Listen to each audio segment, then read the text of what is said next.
Hey, how's it going? It's Andy Blanks again from ym360, talking about another teacher prep video. This is the teacher prep video for lesson 3 of our Next Bible study series.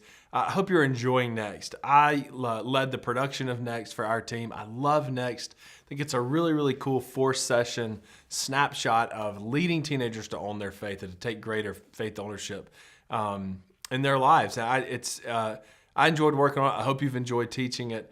And this really lesson 3 here of Next to me is a pretty cool lesson. I like where it falls in the first 4. I kind of like the way it sets up lesson 4. And it's to cut right to the chase. It's a lesson on, for lack of a better word, spiritual disciplines. We're not going to use that word. It's for a lot of kids, maybe that's a little intimidating. But we're going to call them next level spiritual habits, spiritual practices. I think the word we use is spiritual habits. The idea is very simple. If we're going to build a next level faith, if we're going to take greater ownership of our faith, we can't do it without these foundational practices. I tell teenagers all the time, you can't follow who you don't know, right? I mean, we can't follow after Jesus unless we know him. We can't identify as children of God unless we know God's character and God's ways as communicated through his word. Scripture reading is important, prayer is important, worship's important, service is important. And while there are certainly more spiritual disciplines or spiritual habits, those are the 4 that we're going to focus on: prayer, Bible reading, worship, and service. Don't worry, we're gonna cover evangelism exclusively in chapter 4. We're going to do it a little bit differently. I say chapter 4, I mean session 4. We're going to do it a little bit differently than maybe you're accustomed to, but these are the 4 practices we're going to hone in on. So we're going to look at a variety of different passages from Scripture. Your kids are going to be kind of bouncing around a little bit. No really heavy lifting in any particular passage. We're just kind of going to be hitting a few passages to look at these 4 different spiritual habits. But the reason we're kind of doing a little bit more of a surface level look, surface level is probably a negative connotation, but a kind of a lighter exegesis is because I want us to focus on, want you to focus on your students' attitudes towards these spiritual habits.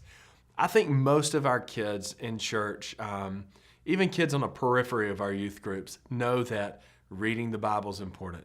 Prayer is important. I mean, there's people who've never stepped foot in a church that understand the concept of praying to a deity, right? I think our kids know that. I think they understand that worship is important and service to some extent. So I wanted to kind of carve out a little bit of space to not necessarily teach them these spiritual habits for the first time, right? But to stop and ask what their attitudes are towards these habits. To really say, okay, we know that Bible reading is important. Here's some scripture that supports this. Now, what's your attitude towards reading the Bible, honestly? What are the barriers that you encounter that keep you from meeting God in his word? And then the same thing for prayer, same thing for worship, same thing for service. The idea here is to cut through the clutter of their lives, to cut through a little bit of the Christianese or the corporate cultural Christianity that can tend to sort of produce a lukewarm faith, and really say, guys, it's super important that you do these things, not to be a better Christian or to make God like us more, but to know God more and to love, born out of our love for God, motivated by wanting to be like Christ in everything we do. That's why we build these habits. We pursue holiness, and we can't own a next level faith without this foundational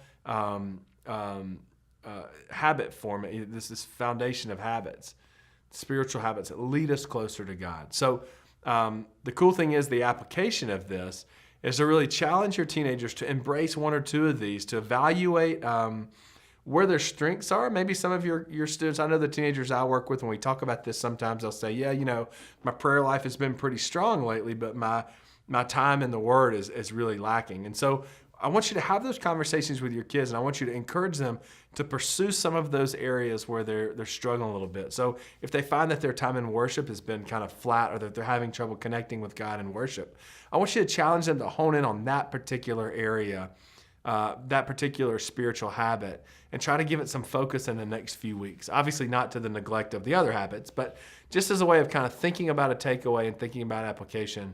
What we're going to try to do is encourage teenagers to look at some of those areas where they're not as strong and then to kind of try to embrace or laser focus in on pursuing those spiritual habits.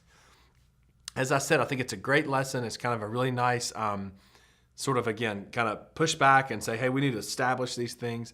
It's very practical. It's very relevant. And it's going to set up lesson 4 really nicely. So I hope you have a great time leading your kids towards embracing these spiritual habits. If you have any questions, let us know. And I will see you for the teacher prep video for lesson 4. Take care.